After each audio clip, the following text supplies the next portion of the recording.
Assalamualaikum warahmatullahi wabarakatuh. Pagi ini kita menyambung tajuk penyelenggaraan dan penanaman tanaman di nursery, yang mana pada minggu yang lalu kita telah mempelajari tentang jenis-jenis bekas tanaman. Kita juga mempelajari jenis-jenis medium dan nisbah medium yang boleh kita gunakan untuk membuat aktiviti penanaman di dalam bekas penanaman di nursery. Pada hari ini kita akan menyentuh tentang tajuk baru, subtopik baru yang berkaitan juga dengan penyelenggaraan penanaman tanaman di nursery. Okey. Pada hari ini, kita akan melihat tajuk 3.1.5, iaitu penyediaan medium tanaman mengikut nisbah campuran pemasuan. Seperti yang kita ketahui, kita telah mempelajari tentang medium John Innes Potting, iaitu John Innes Potting, nisbah penanamannya, nisbah mediumnya, iaitu 3:2:1 ataupun 7:3:3:2. Okey, medium penanaman yang biasa digunakan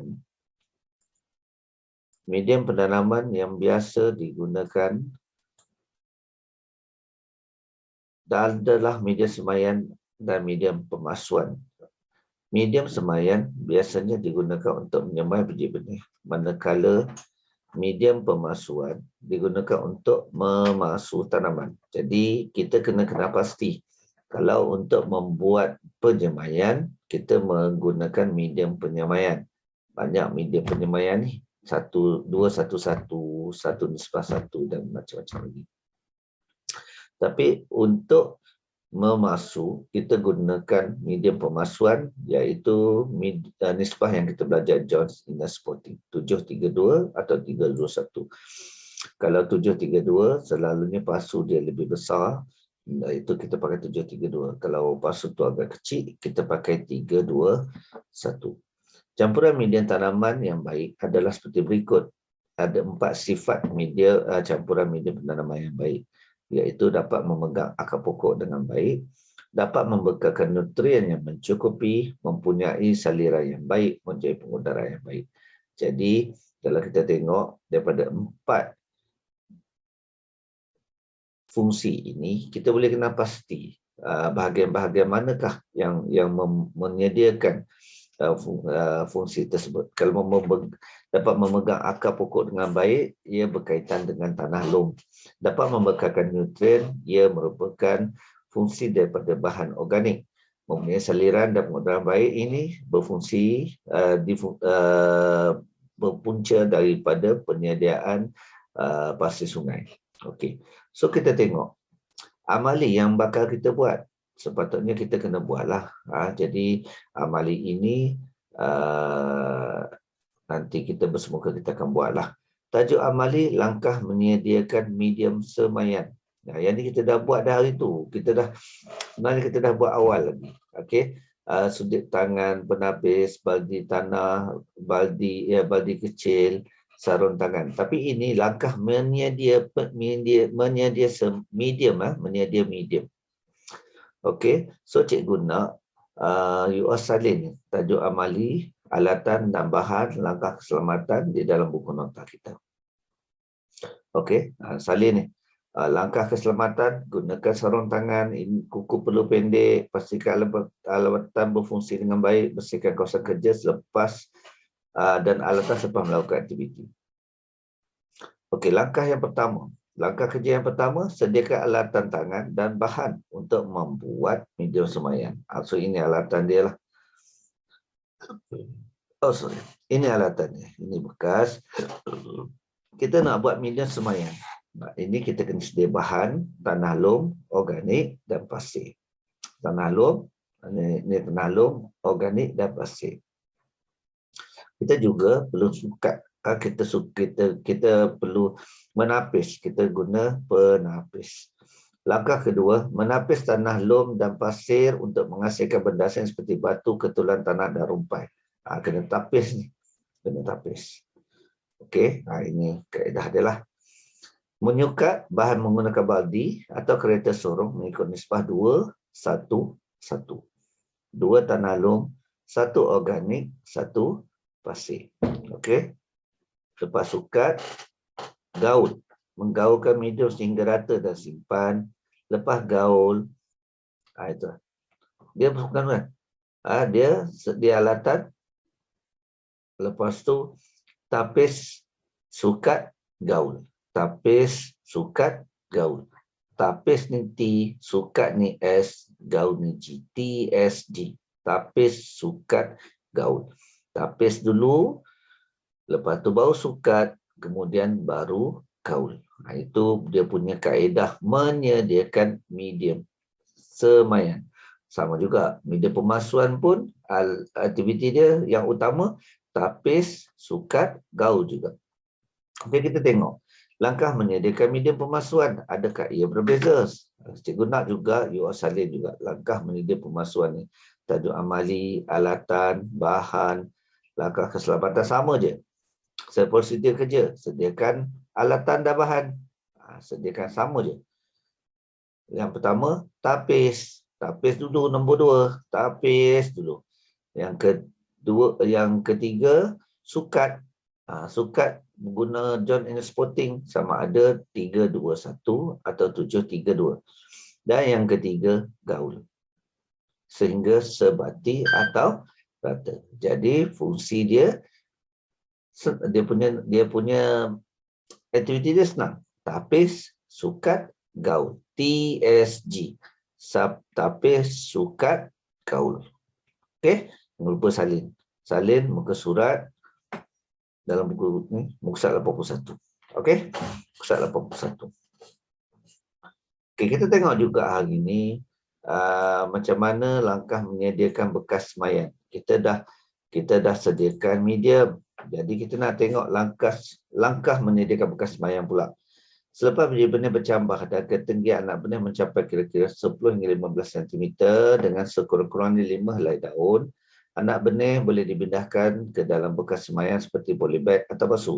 Begitu juga dengan tanaman yang dibiarkan secara vegetatif perlu dipindahkan ke dalam polybag atau pasu apabila pokok telah besar. Jadi sepatutnya pokok-pokok yang kita semai hari itu telah hidup hari ini. Sepatutnya lah. Dan kemasannya hampir dah 2 bulan, 3 bulan. Jadi pokok-pokok tersebut perlu dipindahkan ke dalam pasu daripada polybag. Okey.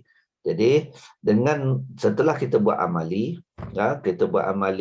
menyediakan medium pemasuan yang mana aktiviti utama dia ada 3. Tapis, sukat, gaul, TSG. Jadi kita perlu menyediakan pula bekas tanaman. Yang pertama ada 3 kriteria yang utama panduan dia. Yang pertama, memilih pasu yang mempunyai lubang saliran di bawahnya. Kena ada lubang saliran. Kalau tiada lubang saliran, awak guna bekas baru, kena buat. Tebuk lah. Tebuk. Kalau kita pakai bukan pasu lah kan, benda-benda lain, kita kena tebuk.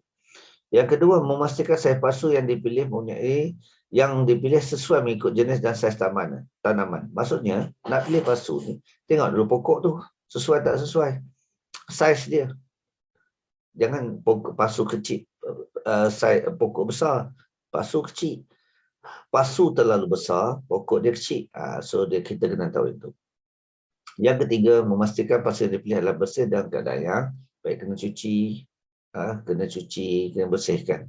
Bebas daripada kulat, bebas daripada semut, kena basuh. Okey, itu 3 panduan. Mesti berlubang, saiz dia dan bersih. 3 benda. Okey. Okey, so kalau kita tengok dalam gambar rajah ini, perlu dibersihkan untuk menghilangkan kesan bahan kimia, pasu tanah liat, perlu direndam semalaman supaya liang romanya dipenuhi air. Pasu tanah liat ni kena rendam supaya, kalau pasu barulah, supaya dia liang romanya dipenuhi air. Perlu dibersihkan untuk menghilangkan kotoran. Kalau pasu lama, pasu tanah liat terpakai diperlu dibersihkan dan rendam selama dalam lautan formalin untuk membunuh mikroorganisma. Okey, kita pasu lama ni kena rendam dalam lautan formalin. Kalau pasu baru rendam dalam air saja untuk pastikan liang romanya dipenuh air. Itu kalau pasu tanah liat. Okey. Right. Okay, so itu saja perbincangan kita hari ini. Cikgu ulang balik.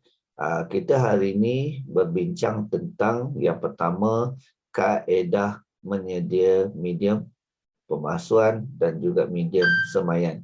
Yang mana langkah utama dia, aktiviti utama dia adalah tapis, sukat, gaul. Tapis, sukat, gaul. Yang kedua, kita juga melihat bagaimana menyediakan bekas tanaman. Ada 3 prinsip utama yang perlu kita amalkan untuk memilih bekas, iaitu pastikan ia pasu yang mempunyai lubang seliran, yang kedua saiznya, yang ketiga kebersihannya. Okey, kita juga belajar tentang bagaimana kaedah menyiapkan pasu tanah liat yang baru. Sebab kita banyak guna pasu tanah liat. Kalau pasu tanah liat yang baru, kena rendam dalam air semalaman untuk pastikan liang romanya dipenuhi air. Kalau pasu terpakai, banyak pasu terpakai ni, kita perlu rendam, bersihkan dulu dan rendam dalam larutan formalin selama semalaman untuk membunuh mikroorganisma. Alright, so itu saja kelas kita pada hari ini.